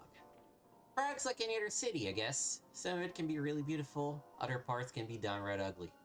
Was thinking that even when I arrived here, while I was getting off the train, the station house was a really nice building, but it had years of city grime covering its walls, and that platform was filthy. But I suppose I shouldn't be too hard on the station, since that's also where I saw Ida for the first time. She's just like her city in a way. She had a rotten upbringing, but she's a really beautiful woman, and of course I don't just mean her looks. I tried painting Ida once, but it didn't quite work out the way I wanted, which is just like my entire painting career. Prague is in Paris, where you could always find someone interested in your art, no matter what it looked like. In Prague, the critics want everything to look like kupka, but the public still wants to buy nothing but muka. Neither one is really my thing, so with no money coming in that way, it looks like I'm back to being a private dick. A man who wants to create art, but works in scum, just like Prague. At least Ida gives my life some beauty. Victim by the shore. Well, now I finally know what's been bothering my love lately. Some friends from her old job have been killed, possibly as many as 7 in total. Nobody cares, of course. With a few hookers, more or less. So Ida asked me to find a killer for her. It looks like the same guy did all of them, and he's a real sicko, too. He's got everyone scared, including Ida. Her friends are willing to pay for my services, but I have a feeling I'm going to politely turn them down. When I got to the site of this latest murder, I met the investigator, Skalnik. All over the world, cops are the same. They fall into only a handful of types. This one is the kind who rests on his laurels after his first big case. Doesn't want to get his hands dirty anymore, he's too good for it. If he wants cases with higher status, he should move to a nicer part of town.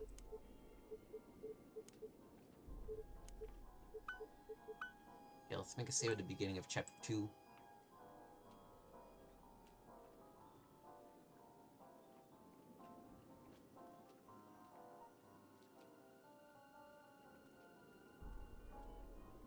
Kazimir Stasek.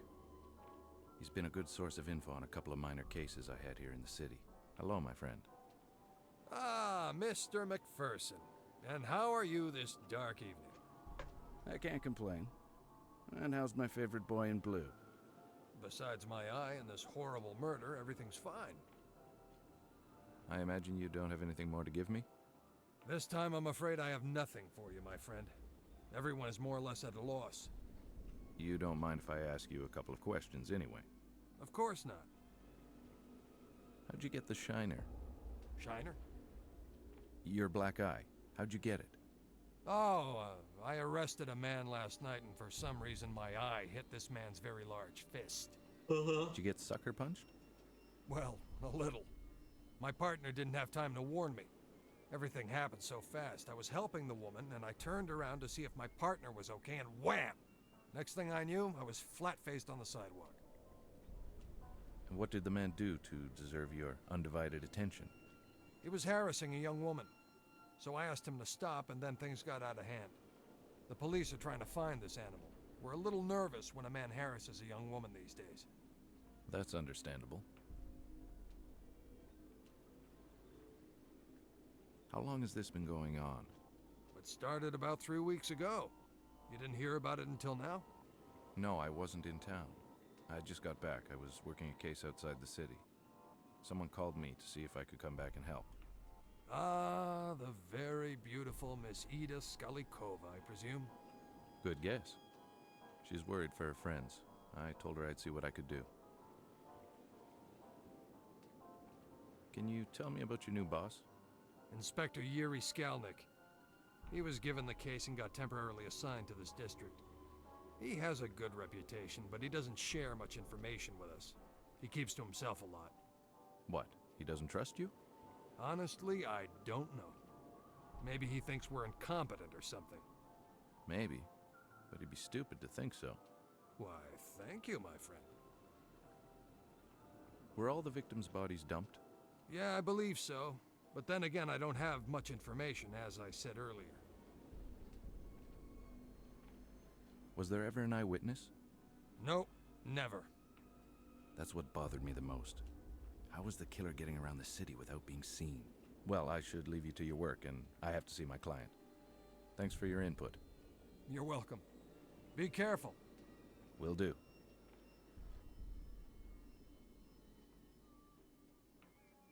I'm gonna guess the sewers is how he gets around. It's a hunch.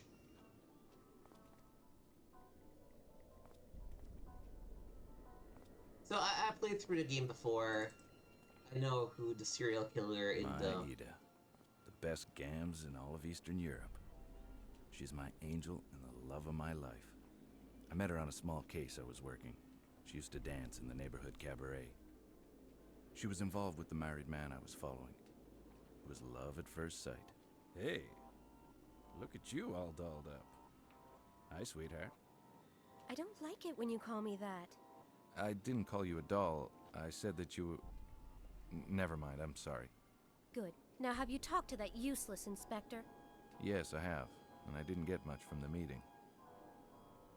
Are you going to help us? Of course I will. Was there really any doubt? No, but you never know. When do you want to settle this, now or later?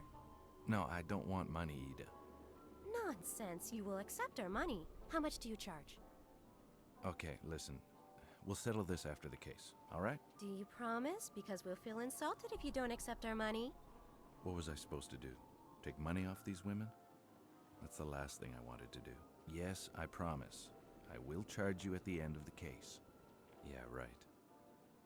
What was her name? Who?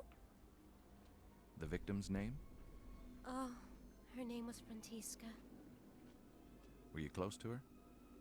Not as much as Milena, but yes, I knew her. Did she ever talk about a regular client or someone special? Not that I know of. Do you think Milena can answer a few questions? I guess. Let me ask her. Milena? Yes? This is my friend, the one I told you about. He's here to help us catch the man responsible. Do you think he can ask you some questions about Frantiska? Okay. I'll wait for you up the stairs, okay? Okay, I'll see you in a bit.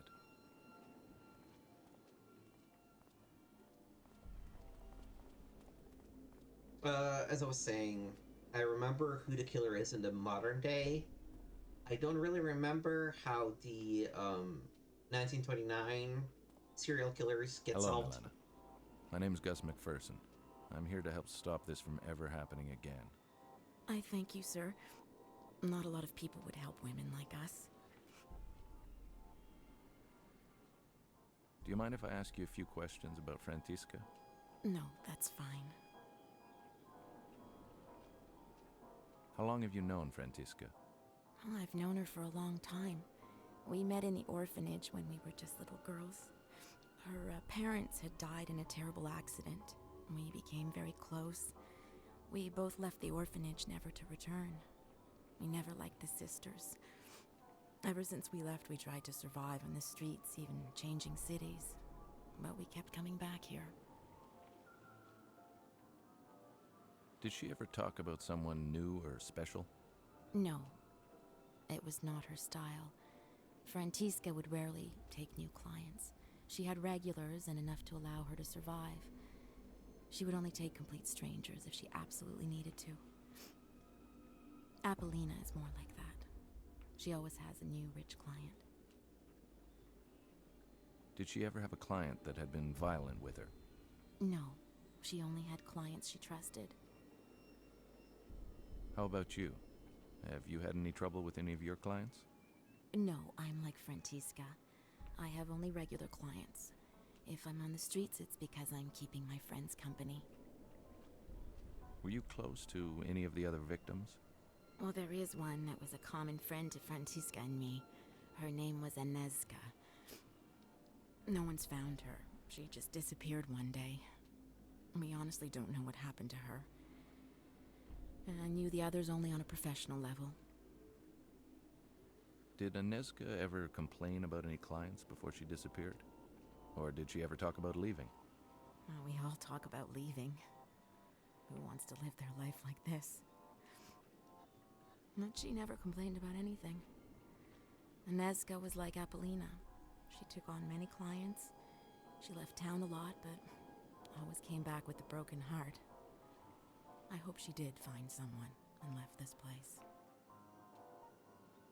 Where can I find this Apollina? She usually works the park. Rare are the girls who are allowed to enter it. She's very protective of her territory. That's what she calls it anyway. Francisca and me were allowed in because Apollina knew we didn't take strangers and pretty much had our own regulars. Anezka was Apollina's good friend, so she was allowed too. So we all kept each other company in the park. Maybe Apollina knows where Anezka is. I don't know. Well, thank you for answering my questions. It was a pleasure to meet you, even under these unfortunate circumstances. Well, it was nice to meet you, Mr. McPherson. I thank you for trying to help us. Trying? I haven't even started yet. If I have any more questions, how may I contact you? Usually in the park. Again, thank you. So this game does a really good job to give these prostitutes dignity. Ida's an angel on Earth. She's the sweetest person I've ever met. I truly believe she doesn't have an angry bone in her body, even with the difficult childhood she had. A stepfather who molested her on a regular basis. Ida is always positive, and she's always willing to help the people who surround her. That's why she hired me to try and help. She has an undying optimism about life in general, and I love her for it. Hey. How is she? She's okay, I guess, under the circumstances. I'll go talk to her after. Tell me, where can I find Emil Corona? Who's he? He's the coroner working the case. I need to ask him a few questions. Skalnik said he worked in an old chapel. Do you know where it is? Yes, I'll mark it on a map. I don't need a map. Just tell me where it is. What is it with men and directions? Take this map, it'll help you. Take it, I need to go to I places. marked the location of the old chapel. It's not far from here. Okay, thanks, sweetheart. How have you been? I mean, are you feeling better? Yes, a little. It's not as bad as when you left for your case. Did you go see the doctor? No. Ida, go see him. It might be serious. I'm no doctor, but throwing up every day is not normal. Go see him. Okay, I'll go see him. I don't In throw up certain circumstances, every day, no. throwing You up every always day exaggerate. is very normal. Yes, okay. But go see him as soon as possible. Okay. I have to see this Corona. I want you to stay off the streets as much as possible. Never walk around alone. Yes, I know you've told me 100 times. I am careful. Okay, I'll ease up on you. You be careful. I will. Now go.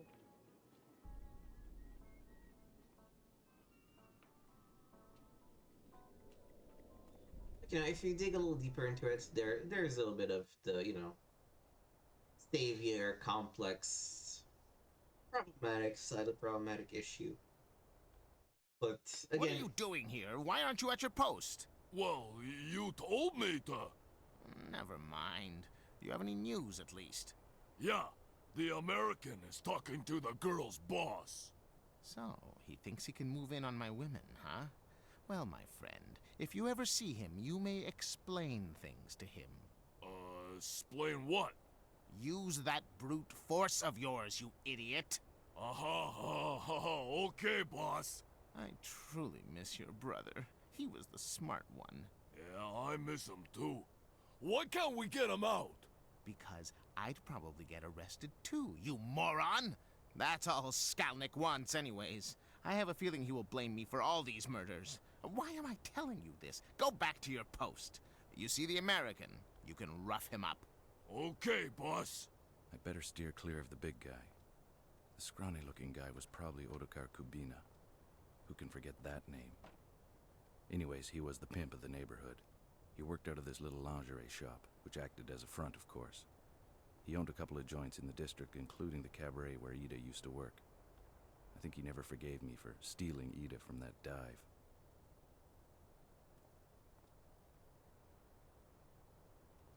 Alright, let's go talk to him. I better straighten things out with him later. I have other things to do. Oh, I guess this is a one area location.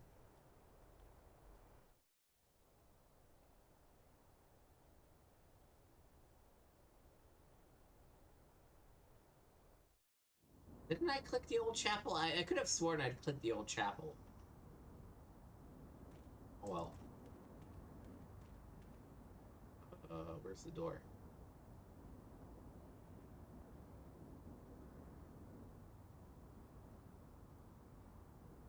This way.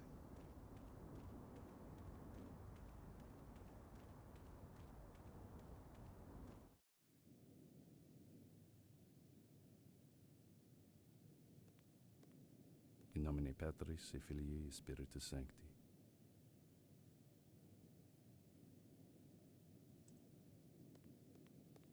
This place had the metallic smell of blood and the stench of rotting flesh. This old chapel had been converted into an autopsy room. Now blood dyed its floor. Hello, Mr. Corona. My name's Gus McPherson. I'm a detective that was hired to help my client... Hello? Sir? Hello? Huh? What are you doing here? I thought I'd locked the door. Where is my cone? What are you trying to do? Give me a heart attack? It's kind of Sorry, ridiculous Mr. if you Corona. think about it. Who are you and how do you know my name? Like I said earlier, I'm Detective McPherson. Inspector Skalnick told me that I could ask you a few questions. If Skalnick says it's okay, then it's okay. It's kind of ridiculous that the way we used to help deaf people was to give them a bigger cone to put around their ear to further concentrate the vibrations. And it worked, but it's just insane, you know? What happened to your hearing, if you don't mind my asking? It happened in the Great War. I was a medical aide. Now we get the wounded from the trenches to the temporary hospital. One day we saw a wounded soldier in no man's land. We rushed to him, and a mortar shell exploded on my partner. I survived, but with hardly any hearing left. So that's where you got your experience? Yeah, mostly. Ironically, the war ended 3 weeks after the shell exploded. Can you walk me through your observations of this victim? Okay. The cause of death is like the others. The cut to the throat. It can't be the multiple stab wounds or the evisceration itself? No, I'm pretty sure of that. What makes you so sure? The one before her. The one we found in the park. She was killed in the same spot she was found. It was clear that it was the wound to her throat that killed her. The rest was probably done after. And how did you come to that conclusion? Because not much blood was coming from the other wounds. The heart was still beating when the throat was cut. I could tell by the amount of blood that had poured from the throat wound. So you weren't sure about the cause of death until you saw the victim in the park? Well, I had my doubts, but when I saw her, yes, she made things more clear. And the same killer would use the same brutal techniques? Precisely. Does the victim in the park have any other differences from the rest of the victims? Yes, the cut to her neck indicates an attack from behind. The rest, including this one, were attacked from the front. If only I had the other body, I could show you the difference. That's okay. Really, I trust your judgment. You don't have the body, but maybe you have a file on the victim from the park? Sure. The man who was supposed to come and get the file never showed up. What man? Skalnick's errand boy. He comes to get the files I make for each victim. He still hasn't come to get the one from the park. Ah, I see. Well, I'll take Inspector Skalnick's file if you don't mind. No, I don't really care. Where do you keep your files? In my safe over there. I could never remember my combination, so I wrote it on a piece of paper. I think I lost it somewhere. Thank you for your time. You're welcome.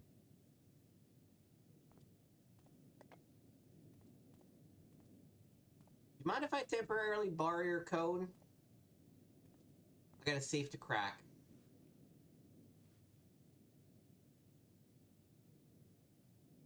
Not a pretty sight. Poor doll. She never saw it coming. In every body, there's a puzzle waiting to be solved. No, I can't steal the code. Alright, worth a shot. What do we have over here? Proper stethoscope, maybe? Oh. 74821536. Okay, I guess we don't need a stethoscope. These were installed recently.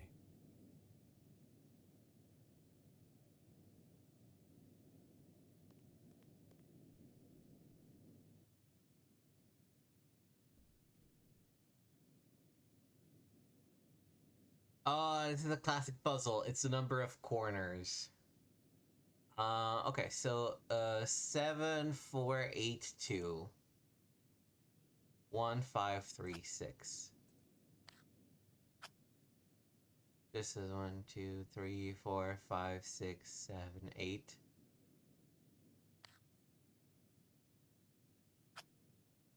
One, 2, 3, 4, 5, 6. 74821536. 1, 2, 3, 4, 5. 1, 2, 3, 4, 5, 6, 7.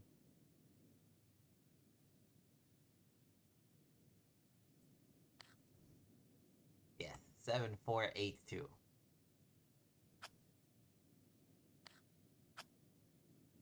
4, and then this should have 1, 2, 3 corners. She was the only victim that had been attacked on the spot in the park. Maybe the police had overlooked something. I had to go see for myself.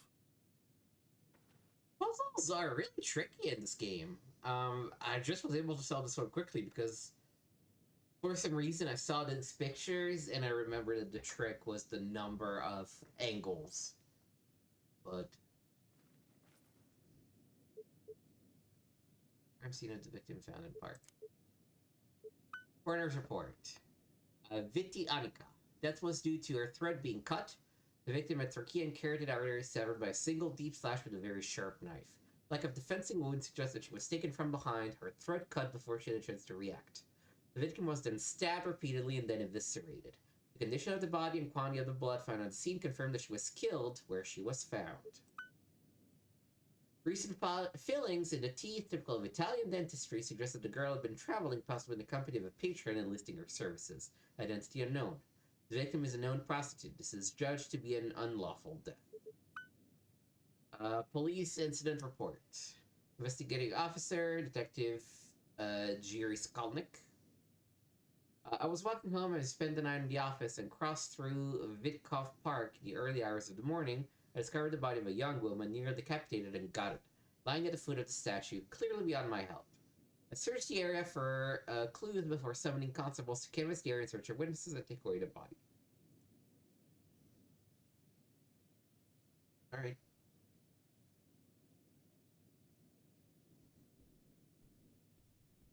Does he have anything else to tell me? He's been nice so far. I don't want to push his hospitality. Let me make a save.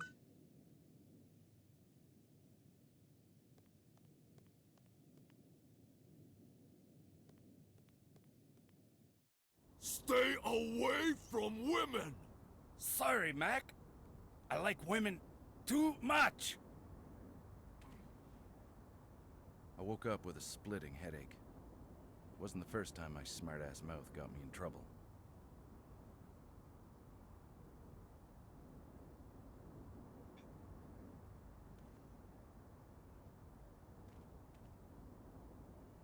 Should I go ahead and deal with the situation with the guy?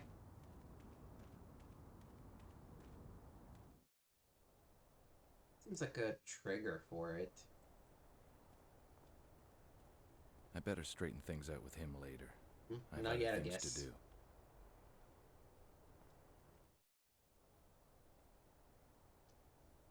Park.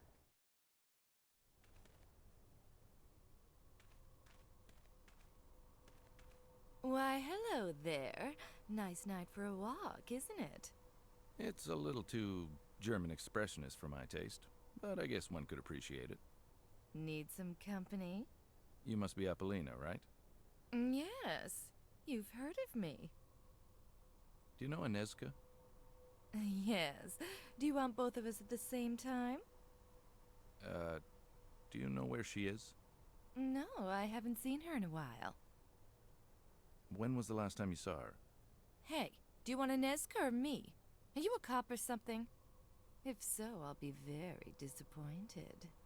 Not exactly. I'm a detective. I was hired I by don't some of your understand why I friends. couldn't be straightforward with that. friends? You must know Ida, Milena, and the late Frantiska. Yes, I do, and they are most certainly not my friends. And you're not afraid for your own safety. I have all the protection I need from Roman. Don't you care that some people you know are dying? Actually, no. More business for me. We are just whores to the police anyway. Besides, I have all the protection I need from Roman. Now, would you kindly fuck off? You're scaring potential customers away. Sure, whatever. You did not have a lot of tact there, I have to be honest.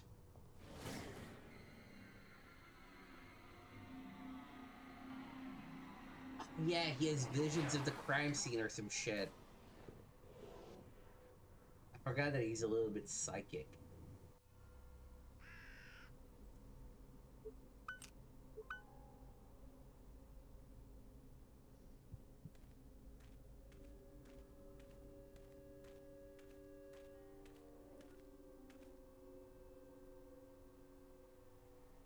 I don't see anything unusual.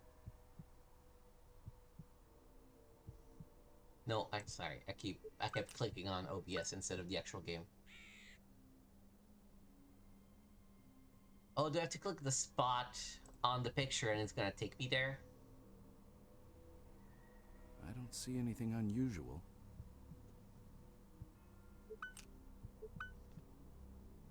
What's weird about this picture? It's kind of hard to tell. Maybe something here on the fountain?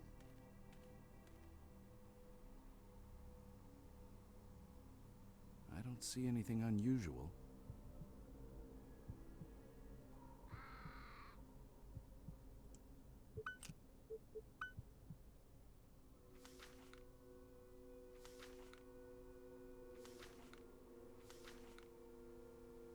He was there.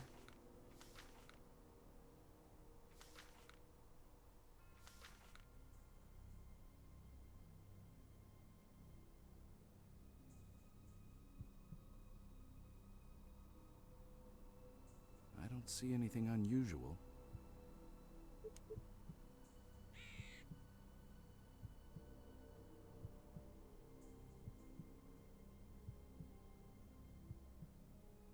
Got another damn vision. I was hoping when I changed jobs again, this relic of my old days as a snoop wouldn't come back to haunt me, but I guess it was too much to hope for. At least the stupid things are actually good for something.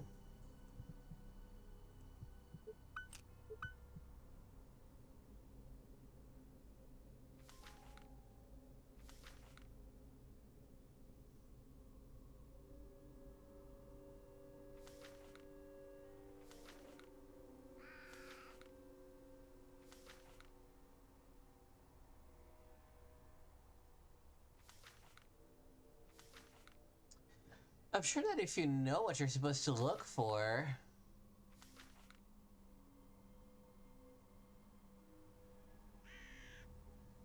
It's very easy to find. I'm just very confused right now.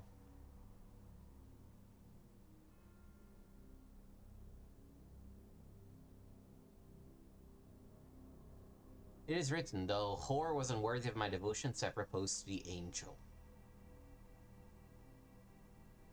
Damn.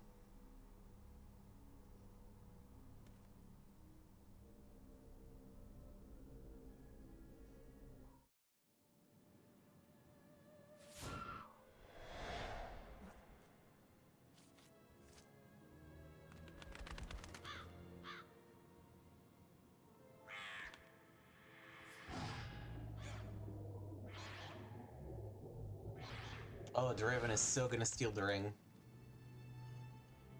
No?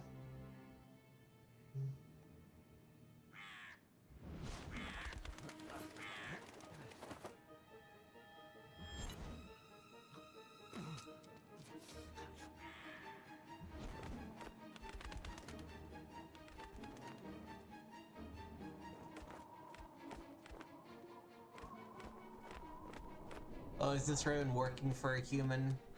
I bet he is.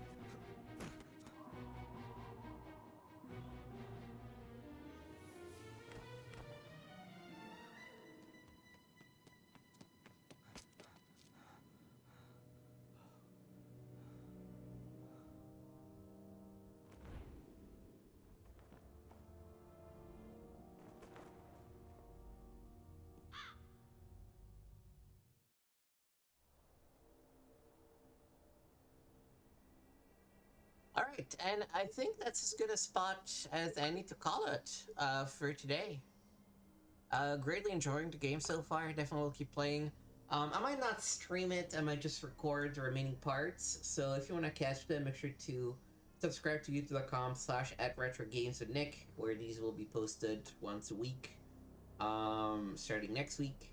Also make sure to check out youtube.com/@gameswithnick. Like, subscribe, leave a comment, plenty of old full playthroughs, even of older games posted there. I have to figure out the streaming situation. It's just impossible for me to do it at this time because of my connection, and I don't understand what the problem is. So I will look into it. But in the meantime, I'm gonna just do a lot more local recordings that are then uploaded to YouTube.